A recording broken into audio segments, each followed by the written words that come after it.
হয়, তিনিদিনীয়াকৈ অনুষ্ঠিত হ'ব বড়ো সাহিত্য সভাৰ আৰু ইতিমধ্যে বড়ো সাহিত্য সভাৰ যি কাৰ্যক্ৰমিক ইতিমধ্যে প্ৰায় সম্পূৰ্ণ হৈ পৰিছে। কালিৰ পৰা তিনিদিনীয়াকৈ অনুষ্ঠিত হ'ব যি বড়ো সাহিত্য সভাৰ আৰু ইতিমধ্যে বিশাল মণ্ডপ ইতিমধ্যে সাজু হৈ পৰিছে।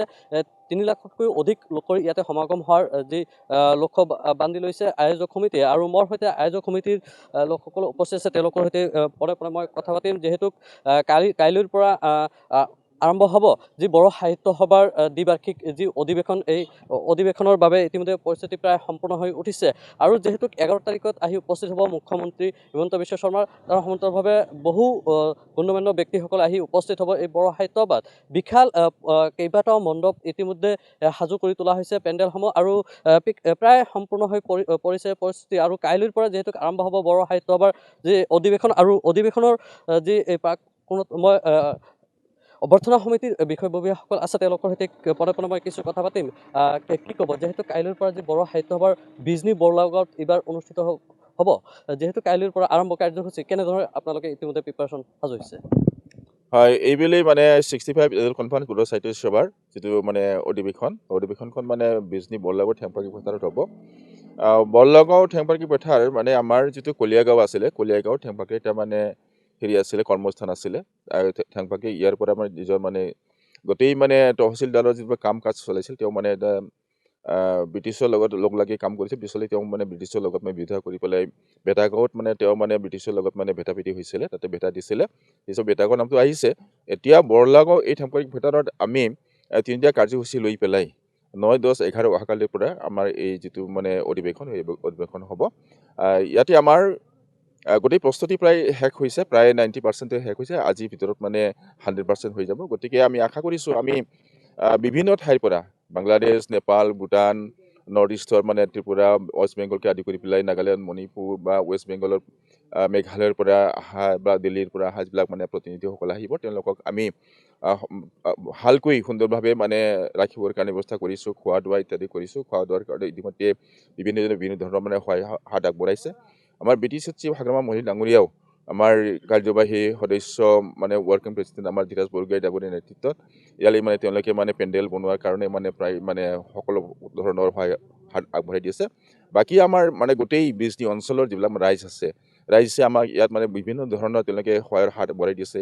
আমাৰ বিজনী অঞ্চলত থকা যিবিলাক শিক্ষক মানে কৰ্মচাৰীসকল আছে, তেওঁলোকক আমাৰ বহুত ধৰণৰ সহায়ৰ হাত আগবঢ়াই দিছে। ইয়াত জাতি বৰ্ণ নিৰ্বিশেষে সকলোৱে সহায়ৰ হাত আগবঢ়াই দিছে, তাৰ কাৰণে সকলোৱে ধন্যবাদ জ্ঞাপন কৰিছোঁ।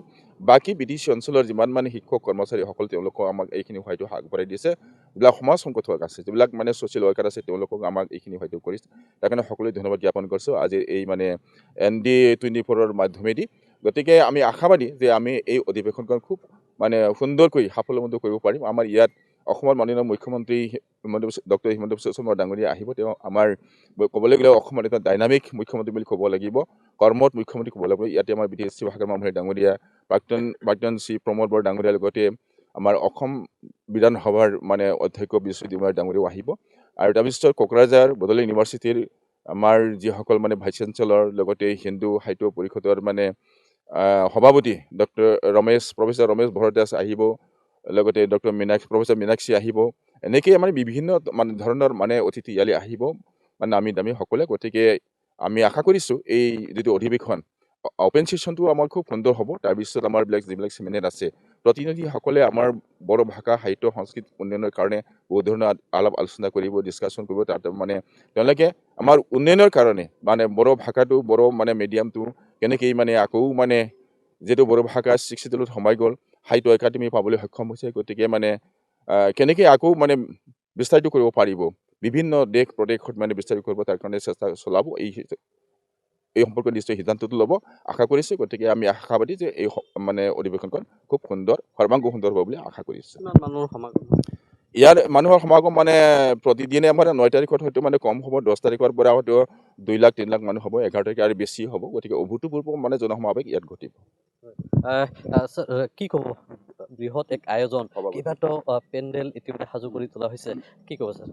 হয়, বড়ো সাহিত্য সভাৰ 65তম যি অধিৱেশন, এইটো অহাকালিৰ পৰা আৰম্ভ হ'বলৈ গৈ আছে। তাতে প্ৰতিটো ছাব কমিটি, RCৰ ছাব কমিটিসকলে তেওঁলোকে নিজাববীয়াকৈ দায়িত্ব লৈ পেলাই কামটো প্ৰায় সম্পূৰ্ণ কৰা হৈছে।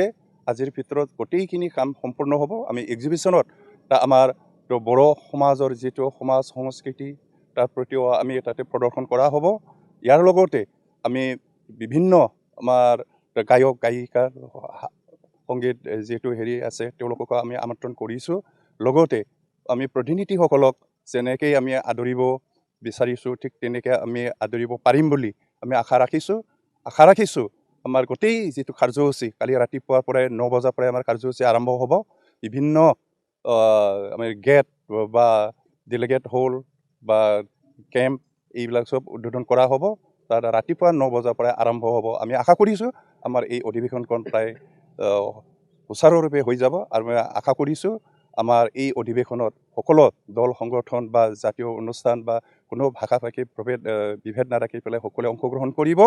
লগতে আমি আমাৰ এইখন যিটো ঠেংপাখি পথাৰ এইটো এটা স্মৰণীয় হিচাপে এটা আমাৰ ঐতিহাসিক হিচাপে এটা স্মৰণীয় হৈ ৰ'ব আমাৰ বিজনীবাসীৰ কাৰণে। এইটো মই কামনা কৰিছোঁ। কিমানখন পেণ্ডেল সাজু কৰা? পেণ্ডেল ইতিমধ্যে আমি মেইন পেণ্ডেল আছে, তাৰপিছত এক্সিবিশ্যনৰ আছে, তাৰপিছত আমাৰ ডেলিগেট যিটো হল তাতে ডেলিগেট কেম্পো আছে, তাতে হলো আছে, তাতে আমাৰ গোটেই বড়ো সাহিত্য সভাৰ যিখিনি আলোচনাৰ বিষয় সেই ডেলিগেট হলতে কৰা হ'ব।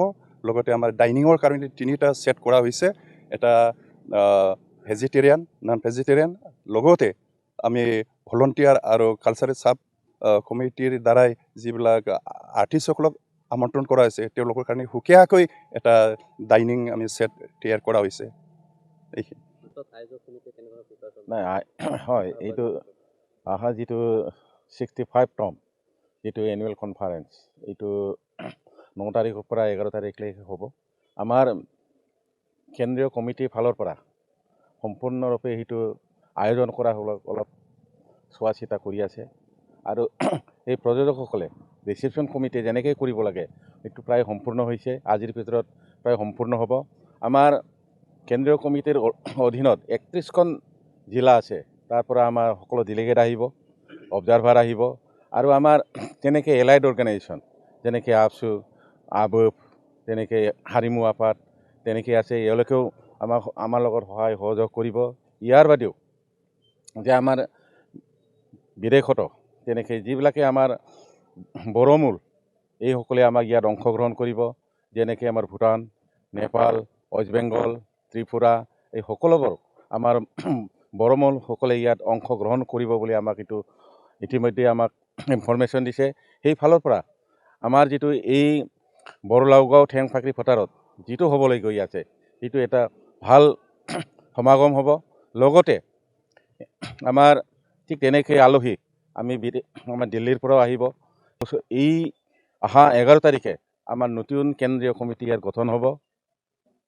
যে যিয়ে নহওক এই বড়ো লাওগাঁও বড়ো ঠেংফাকৰিত যিটো আমাৰ কনফাৰেঞ্চ হ'বলৈ গৈ আছে এইটো এটা আমি ভাবিছোঁ এইটো ঐতিহাসিকভাৱে এইটো হ'ব। মই ইয়াকে কৈ সামৰণি মাৰিছোঁ। এয়া হ'ল বড়ো যি ঠেংপাখৰিৰ যি অনুষ্ঠিত বড়ো সাহিত্য সভাৰ যি এনুৱেল কনফাৰেঞ্চ। আৰু এই কনফাৰেঞ্চত যদি মই প্লেগ্ৰাউণ্ডসমূহ দেখাই লওঁ, বৃহৎ পেণ্ডেল এনেদৰে সাজু কৰি তোলা হৈছে। মোৰ সহযোগী সতীৰ্থ যিসমূহ পেণ্ডেল ইতিমধ্যে সাজু কৰি তোলা হৈছে, যিহেতু এই বড়ো সাহিত্য সভাৰ দেশৰ লগতে দেশৰ বাহিৰৰ ভূটান, নেপাল আৰু অন্যান্য দেশৰ পৰা লোকসকলে আহি উপস্থিত হ'ব বড়ো সাহিত্য সভাত। আৰু এইদৰে এক প্ৰকাৰ সাজু হৈ পৰিছে বড়ো সাহিত্য সভাৰ অধিৱেশনত আহিবলগীয়া যি লোকসকলক সাজু হৈ আদৰিবলৈ সাজু হৈ উঠিছে বড়ো সাহিত্য সভাৰ। আৰু ইতিমধ্যে সম্পূৰ্ণ সাজু হৈ উঠিছে প্ৰতিটো পেণ্ডেল আৰু 3 লাখতকৈ অধিক লোক যিহেতু সমাগম হ'ব, এক প্ৰকাৰ তৎপৰতা বৃদ্ধি পাইছে বড়ো সাহিত্য সভাৰ যি অধিৱেশনৰ অভ্যৰ্থনা সমিতিৰ প্ৰতিজন কৰ্মীয়ে। আৰু ইতিমধ্যে পৃথকে বহুকেইটা পেণ্ডেল ইতিমধ্যে সাজু কৰি তোলা হৈছে, যিহেতু অমেন পুলিচ চেল এটা ইয়াতে গঠন কৰা হৈছে। আৰু এনেদৰে প্ৰতিটো চেল ইয়াতে থাকিব, য'ত আৰক্ষীসকলেও কিন্তু তৎপৰতা বৃদ্ধি পোৱা দেখিবলৈ পোৱা গৈছে। যিহেতু 11 তাৰিখত আহি উপস্থিত হ'ব মুখ্যমন্ত্ৰী হিমন্ত বিশ্ব সমান্তৰালভাৱে দেশৰ বিভিন্ন প্ৰান্তৰ পৰা বিশিষ্ট ব্যক্তি লোকসকলে আহি উপস্থিত হ'ব। যিহেতু ভূটান, নেপাল আৰু বাংলাদেশৰ পৰাও প্ৰতিনিধি আহিব বড়ো সাহিত্য সভাত। এক প্ৰকাৰ এক উখল মাখল পৰিৱেশ বিৰাজ কৰিব কাইলৈৰ পৰা ঠেংপাখৰি যি বিজনী বৰলাগাঁও ঠেংপাখৰি প্লেগ্ৰাউণ্ডত খেলপথাৰত আৰু এনেদৰে এক অখল মাখল পৰিৱেশ বিৰাজ কৰিছে যিহেতু মাত্ৰ আজিৰ দিনটোৱে আৰু কাইলৈৰ পৰা যিহেতু আৰম্ভ হ'ব বড়ো সাহিত্য সভাৰ 3দিনীয়া বৰ্ণাঢ্য কাৰ্যসূচীৰে যি বাৰ্ষিক অধিৱেশন আৰু এই অধিৱেশনক লৈ কিন্তু এক প্ৰকাৰ বৰলাগাঁৱত এক উখল মাখল পৰিৱেশ বিৰাজ কৰিছে।